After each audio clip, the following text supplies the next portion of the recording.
get it started, because then later on when people log back in to watch the, oh, here it is. Okay, everybody, welcome to our Impact webinar. I would like to welcome those of you who have just joined us and those who will be watching the webinar on demand. I'm George Bakaloff, your host and moderator here at Impact Webinars. It is my pleasure and a privilege for me to host our webinars, and I'd like to thank you for signing up and joining us for this time. Also, for those of you who are watching on demand, check out the other webinars we have on the website, recordings from previous events. They will probably be helpful in the different areas they cover. Impact Group is a Twin Cities-based management and IT consulting company that focuses on high-impact consulting for complex IT initiatives. We've been helping clients increase business value for over 28 years, almost 30 years here in the Twin Cities.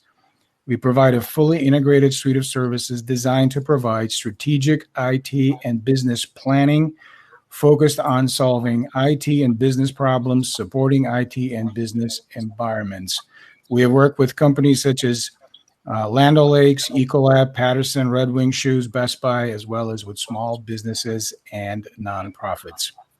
Today, I have the distinct pleasure of hosting this online event with Paul Hilson, who is a managing partner at Elko Development, one of our partners. And a little bit about Elko. Elko is focusing on mobile and web app development, cloud consulting services. Paul is a former researcher and Intel analyst. His approach has been proven by synergizing novel tools and processes needed to take an idea, turn it into an app, and bring it to market in only 2 weeks.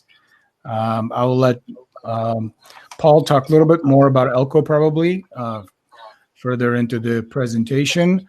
But without further ado, Paul, I just want to turn it over to you and help us understand here. From what I'm gathering, you are seeing something new happening in this marketplace, and it has to do with the synergetic approach to IT infrastructure and application to resolve management issues that have been long-standing.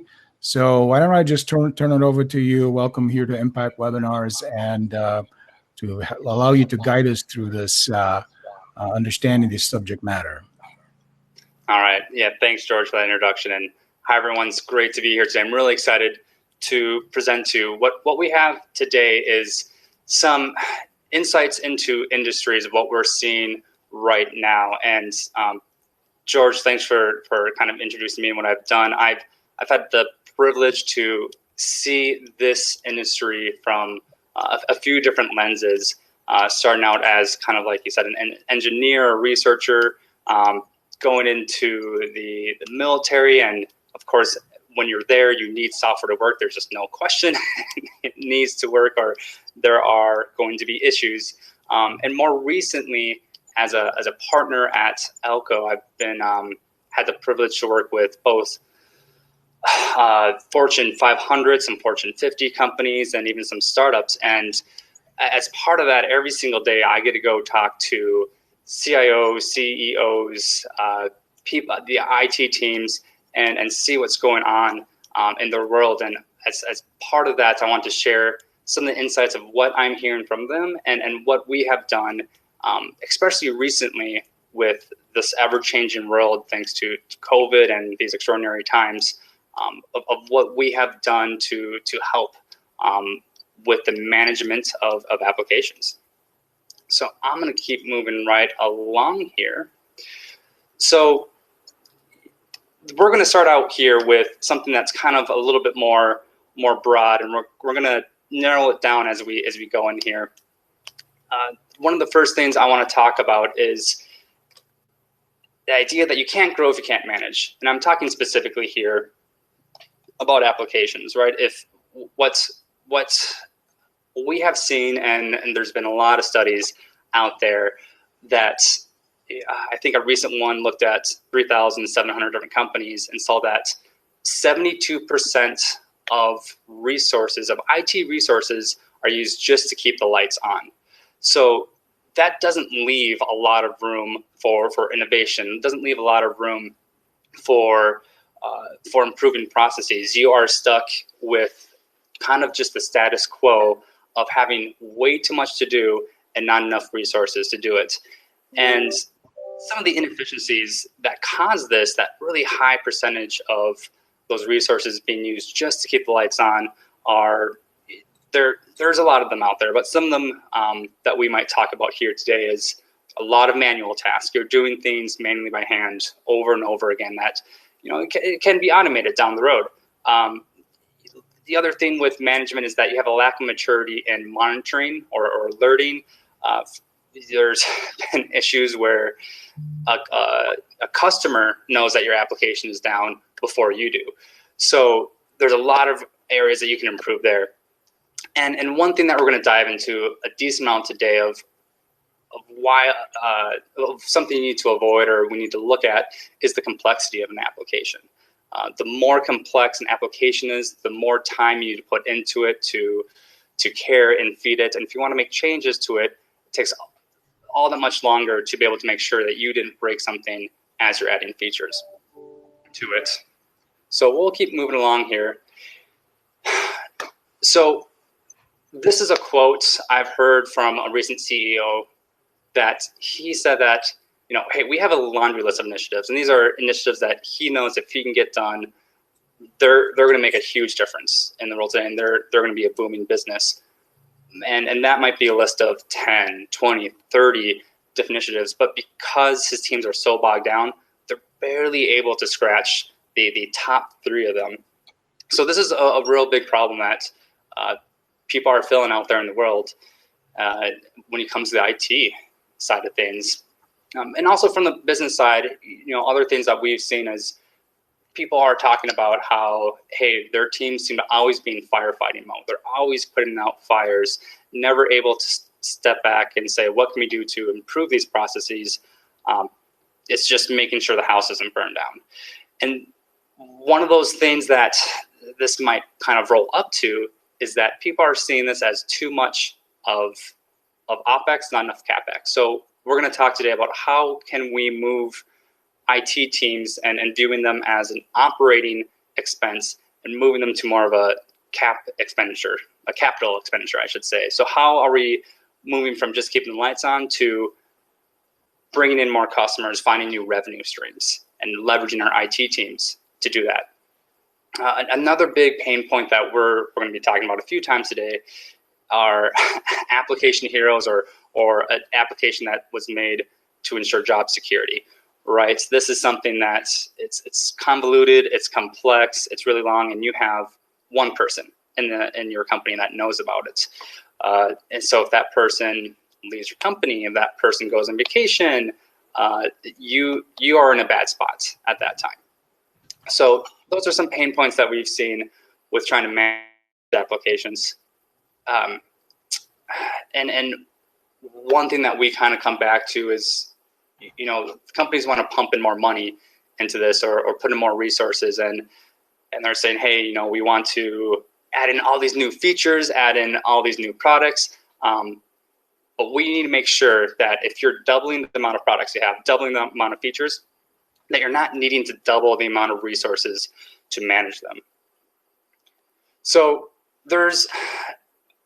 everyone's unique, right? There's going to be a specific solution to each company, but I want to point out some things that we're going to dive into today. The first one, and this term gets overused quite a bit, is DevOps, right? How are we taking something from a business idea and getting that into the market, and what's that time span? How do we minimize that? Not only getting into the market, but that feedback loop of getting that back to the developer of how did that perform? How are things working there? And of course, I should note right now that it's no question that we live in extraordinary times, and now more than ever, businesses need to be innovative. And we've been very, very impressed with what innovations have come out from businesses that we have worked with. So this has become, to be able to pivot and to be able to respond to these to kind of the world-changing events, DevOps has become even more popular now than ever to be able to not only stay relevant in today's world, but to, in a lot of cases, thrive due to the current environment.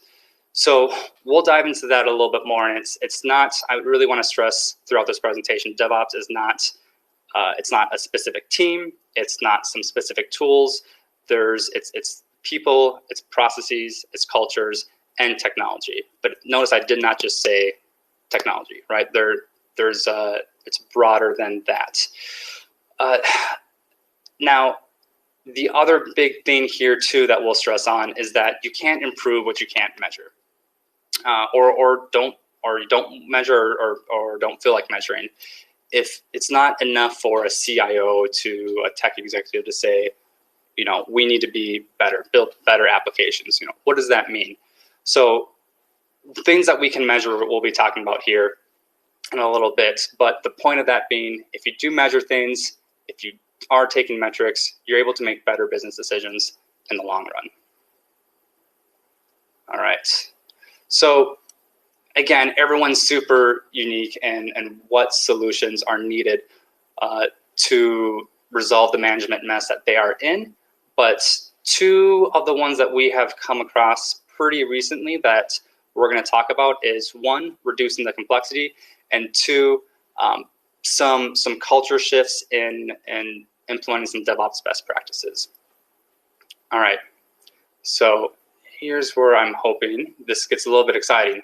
So the topic, the complexity complex. We are talking now about complex applications. So what's wrong with the complex application? A lot of times you have applications that there's a lot of lines of code not doing a lot of things.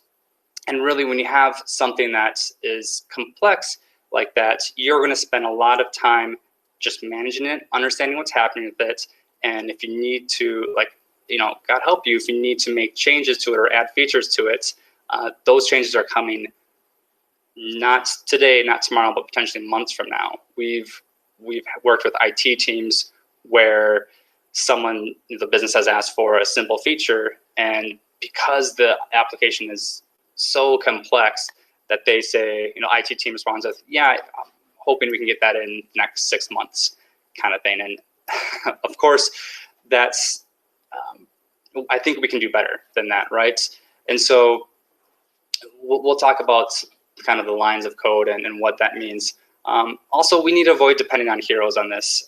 Heroes are single points of failure in a company. They are you need to pay them more because if they leave, you're in a bad spot.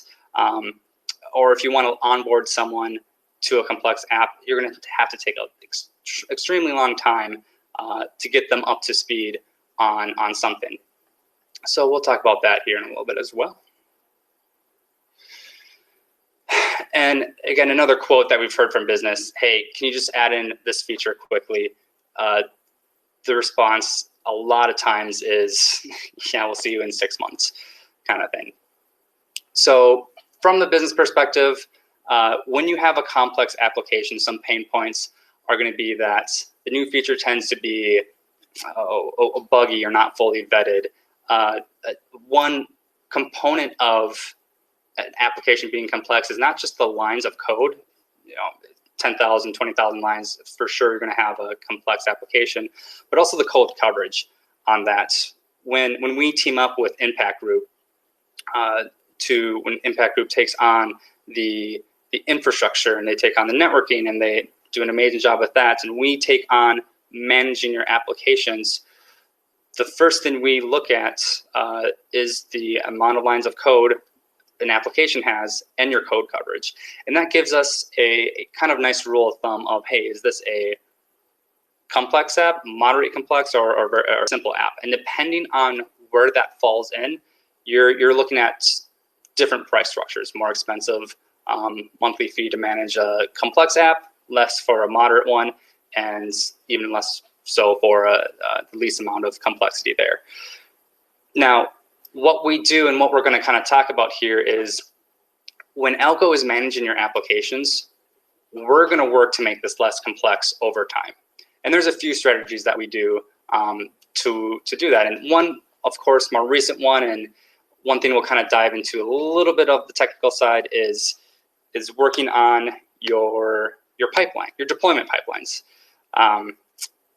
Here, this is something that we recently did with a client, and it's very close to this, not exact. And for me, this is a pretty ideal pipeline. I really like this one. It seems to cover most bases, and it's not overly complex. It's not overly simple. You have anything from of course, your unit testing, your backend testing, performance testing, and your security in here as well. I won't go into too many details here, but this particular client, I do want to focus on, I want to focus on one of these areas, and this is the consumer-driven contract testing, the PACT, that you see in the upper right. This particular client was having issues with having multiple different teams. And when one team would make a change to their product or to their domain, there's a high chance that they were going to break someone else's product that depended on their product functioning in a certain manner. So while all these other tests depend on you writing your own automated test, what PACT does is it's great because it's another team writing tests for you. And what that is doing is, if I depend on you and your API, your product for me to work, I'm running tests to make sure that every time you deploy, that my product will still work with that. If that test fails, you are not allowed to proceed. So this gives really quick feedback to developers that this company did not have before. And when things would go down, it would not be a few minutes and not be a few hours. It could be days that other teams are blocked. And this is a really great way. Sometimes something that's overlooked when you have multiple teams in a company, that people do not add in this consumer-driven contract testing. So that's something that I really like. And you know, you might have a pipeline that's more advanced. You might have a pipeline that's less advanced than this. It kind of depends on where you are at in your DevOps journey. And this is absolutely something that we work with you to help you advance this along. And we absolutely love doing this. And it's just one of the many different things that we can do to help you make your code not only less complex currently, but moving forward, making sure that you're avoiding kind of some of the pitfalls that are going to make it difficult to manage in the long term. So why are companies moving away from complex apps? Well, for a lot of the reasons I told you, right? That the more complex of an application you have, the more resources you need to dedicate towards managing that, which means less resources you have on being innovative, being able to do something new in the market, being able to capture new revenue streams. So this is a very concrete thing that we will come in and work with you on to make sure that that we make your apps less complex. And it can be, depending on where you're at, a pretty quick ROI for people. One thing I didn't mention about the CI/CD pipeline is eliminating code smells. There's no one code smell, and I'm just going to kind of focus and bang on the number of lines of code here, is when we set up the pipeline, what we have is something that we're able to see, hey, you have 10,000 lines of code here. Like, is that enough? That's enough to trigger a code smell, something that is potentially anti-pattern. It doesn't mean you're guilty, doesn't mean this absolutely needs to change, but it's enough for us to investigate and see what is actually going on there. We had an example maybe just a few weeks ago where this comes into the code framework. Someone had an application in Java, and they were spending a lot of time and money on the upkeep of the application, and they had 1,000 lines of code that could have been done in 10 lines of code. the amount of complexity that you've reduced that application from going from 1,000 lines to 10 is huge. That's if you want to think about just reading time to understand what's going on there, that's right two orders of magnitude in reducing that the amount of time there, or I would just say the amount of lines of code there. Another thing that we touch on when we go through and work with companies is reducing internal integrations. That's another line of complexity in applications.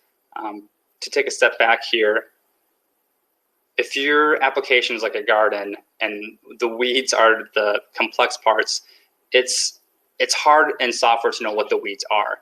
And sometimes you decide to throw a tarp over everything to kill off the whole garden and start fresh. Other times it does make more sense to just go through and weed the specific ones, but that does take some time and does take some judgment calls. One of them is the reducing of internal integrations. And what happens here a lot is what we've seen is people have gotten a little over assertive on microservices. So something that is, and the general rule of thumb that we follow is that if you have more than 8 microservices for a given product, that's potentially a code smell. That's something for us to look into. We had a client who had a microservice for every single API, and the more microservices you have, the more internal integrations you have, the more unnecessary complexity you're adding to your application. Now, this is not to say you should have a monolithic one, but there is a balance between one monolithic application and 30 different microservices. I see that I am just rambling along here, so we're going to keep moving along to our next topic. Here's some basic solutions. We covered some of these, and of course, this all depends on what solution we have, which one we execute on. Is a little bit dependent on what we see there, and part of that, what we'll talk about next here, is looking into your DevOps maturity. So this brings us to our next topic, DevOps maturity and kind of the finger pointing conundrum. This happens when, I'm going to talk about the finger pointing issue. We in Impact Group and Elko have seen a few situations where you have a infrastructure support team, you have a networking support team, and you have an application support team. And a very common thing that happens here is the business sees that there's an issue. There's an outage, right? So the business goes to the infrastructure team. Hey, I think something's wrong here. Can you take a look at this? They take a look at it and they say, hey, not us. Talk to the networking guys, right? Networking team looks at it. They say it's not us. Application team looks at it and say it is an issue with the application. That's potentially hours or sometimes even days that the application team was not aware of this, was not looking at this, and really this results in longer downtimes. And this is a problem of just throwing things over the wall and saying it's someone else's problem. It's not mine.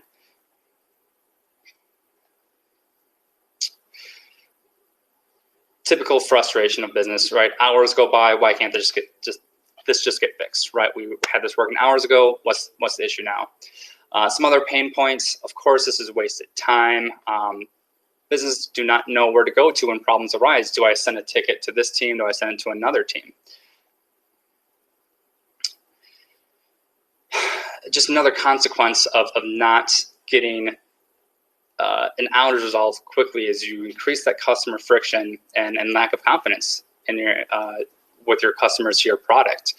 So what are some ways that we have seen people overcome this? What are some things that people are doing now to change? Well, a lot of this comes, I'm going to summarize this in saying, taking on some DevOps best practices. And I want to make this clear that DevOps is a mindset. It's not a tool. I said that before, and I think a lot of enterprises still kind of get confused about that. It's a culture, it's your people, it's your processes, and it's your technology. One big thing here that we have done to kind of help this problem of, hey, it's finger pointing, throwing things over the wall, is creating a collaborative environment. And one very concrete thing we've seen that we've tried with customers, and it's worked wonders, is to have a single dashboard in the room where they're developing, where the teams are. And that single dashboard shows your health checks, shows what's going on with your application. If that is red, all the teams are working to resolve that. And it doesn't matter whose fault it is. It doesn't matter if it's this team or this team. Usually it's a combination of teams that need to work together to resolve that. Another really big thing that I wish we had a lot of time to cover, but we don't, is when you want to make sure you're making the right decisions when you're, as a company, you want to measure outcomes, not measuring outputs. This has been incredibly successful for companies. And just a real quick example of this one would be, if I am a team, a development team, I'm not measuring how many features I pumped out the last 3 or 4 months, right? If I spent $100,000 pumping out 50 features, but I got 2 new clients because of that, were you really successful there? That 50 features in a few weeks, a few months, whatever, might sound impressive, but that didn't align with the company goals. So measure your outcomes, and that would be, did you grow your revenue streams? Did you grow additional clients? Did you add value to the clients? Start measuring those, not just your output. And the last one here is horizontal to vertical oriented teams. Create teams that are full stack teams. You have your an infrastructure person dedicated to that team. You have a developer dedicated. You have a designer dedicated to that team. So a lot of these kind of roll up to, or at least a few of them do, roll up to one thing that we really like to do with companies, is to do an assessment on their DevOps maturity. It's a big chart. I know you can't see this. I'll just kind of give a high-level overview of this. What I've been saying over and over is DevOps is not just one thing. It is multiple things. So what we go in here and we do is we give you a grade for each of these areas, 1 to 5, on where's your maturity, where are you at with this? And from there, we make an actionable roadmap to how do you bring yourself from left to right here. And it's really exciting. Actually, it's not always bad if you're a 1 or a 2. We actually love that, because that means you have a lot of low-hanging fruit to see see some quick ROI, I should see, on just a little bit of work you're doing. It takes a little bit more work to go from 4 to 5 here. Here's a real quick specific example of one of those items zoomed in. I know we're running out of time, I think, so I'm going to keep moving along here. I was going to ask you, Paul, going back to the previous slide. Oh, sure. It looks like a pretty elaborate process that's been outlined here, but would you have this in a file that if someone wanted to like pull it and download it and kind of look at it from examine a little bit more detail, would that be something you might make available? Good suggestion, and absolutely. After this webinar, we can make sure this is available for people to look at, ask questions on, and I love discussing this. This is a really exciting part of my job, doing this. Yeah, good point. Thanks. Anything else you want to add in, George? Looks like we're good. How are we looking on time, George? 4 minutes, and I did have some more questions, but why don't I just let you plow right through it as much as you can. So let's just try to wrap it up in the next 5 to 10 minutes, and we'll leave the questions for at the end. Sounds good. So we'll just dive into one of these guys. I won't do people and technology. I will. Let's just look at the technology one, for example. If you're on level 1 here, you're doing a lot of manual testing, very little to no automation in your testing. This is considered a more complex app. You don't have the code coverage you need for us to know if we deploy something, if we want to add a feature to your application, did we break something else? Without that testing there, we don't have that insight into that. So kind of like I was saying before, to go from 1 to 2 is a really it's a nice low hanging fruit, and you get real quick ROI on that. So if you're already a successful company, you're doing well, and you're at a 1, that's great news. That's not a bad thing. That's actually great. I do want to go up to all the way to level 5 on this one. Chaos Monkey is something that this one's really fun, and it takes a while to get to this point, but I think, if I'm not mistaken, this was made pretty popular by Netflix. And what Chaos Monkey does is it follows the principles of chaos engineering, and this is a tool that will randomly terminate virtual machines or containers in your environment. And what this does is it exposes engineers to failures on a pretty frequent basis, and it really incentivizes them to build resilient services. And a resilient service in this case would be not something that has to be, another team's API died, I'm going to spin up another API that just looks like that and go on. It's how do I handle that with elegance? How do I not hard fail if something else is going down? So once you get up towards the higher levels of maturity, you can start to look at really exciting things like that. All right, so we're going to keep moving along here. So some solutions we talked about, mentioned the one public monitoring dashboard. I also talked about, hey, measure outcomes, not outputs. That would be like new customer acquisitions, not number of features delivered. And vertically aligned teams, which I know we didn't get to talk a lot about, but that really comes down to making sure you have a full stack dedicated team to each product. So the last few things I'm going to plow through here right now is a lot of these issues, a lot of these things that we're seeing are things that Impact Group and Alco have been able to go in and help different clients on, and we love going in together and making sure that that you have a reliable product that you're going to always know what's going on there. Now, Impact Group has a lot of really great tools that they use to make sure your networking is where it should be, where your servers, your VMs, your infrastructure is there. They have great tools for help desk. Alco works more on the application side, and we were not very impressed with what we saw out there in the matter of the tools to help manage and even provision some software. So we ended up internally making our own software that we're not right now calling the Alco App Builder. And it's and what this helps us do is this is an example of a dashboard that we have put into that we have up, I'm going to say, in our office, that when we're monitoring applications, it is up there and always going. You have everything that you need in one spot to help manage your application. So if there's something that's going wrong, those health checks, if you're not getting that green thumbs up and there's a red there, we all know we're all on the same page. The business side, the engineering side is all there to work on resolving that problem, getting that from the red back to the green thumbs up. There's also some other really exciting features here that I'm not going to dive too deeply into, but if you want to applications quickly, we have the ability to not do that over the course of days or weeks like other people are doing, but we can get that down to 10 minutes.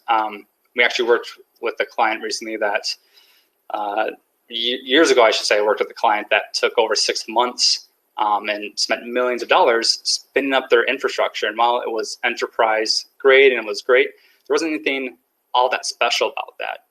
We did something very similar recently in a few weeks, and I can tell you it was a lot less than $1 million to do that. So, so what does this kind of mean? Well, Alco and Impact Groups, we are definitely a vertically aligned team. We have, unlike having a separate infrastructure team, a separate application team, a separate networking team, we have found a way to work together and not throw things over the wall, but you have a dedicated resource to each of your products to make sure that they are alive and well.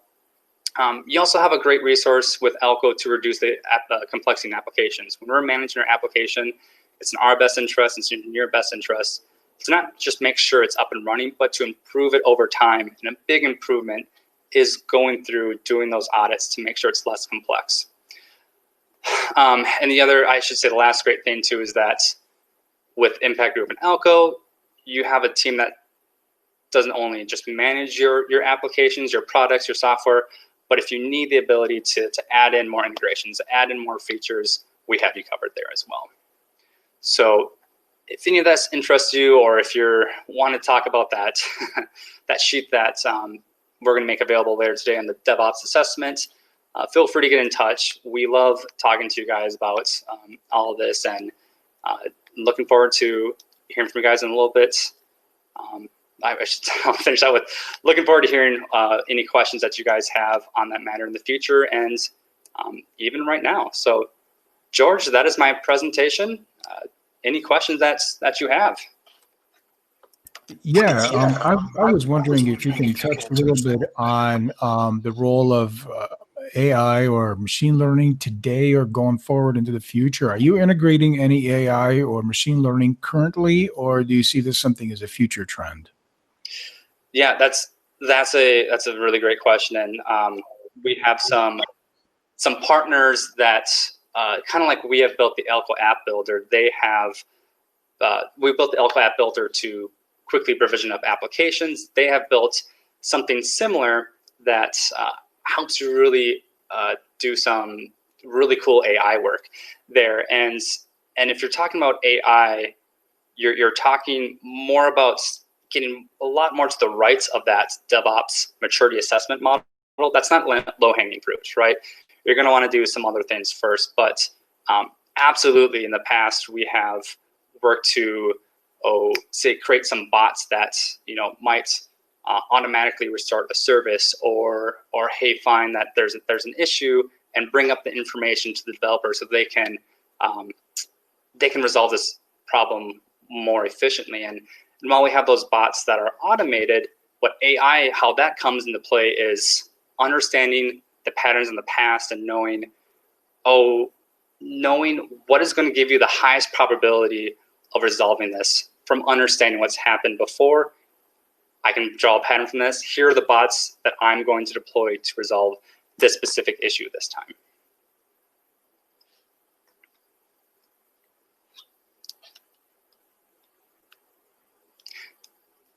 Was that sufficient? Do you have a follow-up question to that? No, that's great. I thought that was a good way to to zero in on exactly what how you see the application of AI beyond the general hopes that this helps the whole entire process. And just a little bit on security, like how much of a burden do you think security is on enterprises in this entire app development process? Yeah. And what do you see being done better going forward from using your approach?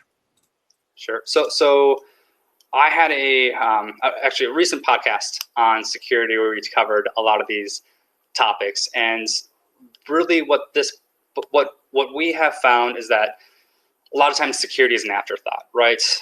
It's the businesses putting pressure on the developers to get features out to market as quickly as you can, and security really only plays a role in slowing that down. Or that's kind of the classical way of thinking about it. So what we have done to help reduce that friction is, as part of the Elko App Builder, and if you remember that pipeline that I showed you, we give you most of that for free. That if you can have security built into your system from the get-go, it's a lot less manual work down the road. And the way you set this up to help this to be secure from the start and manual or secure by default is going to reduce a lot of that time and that friction that you're going to the time and friction to have to do that down the road. So to answer your question, yes, security is a really important thing to us, and it's part of kind of the holistic approach of how you're going to build an application. But if you can get some best practices in early, it's going to be a lot easier for you down the road.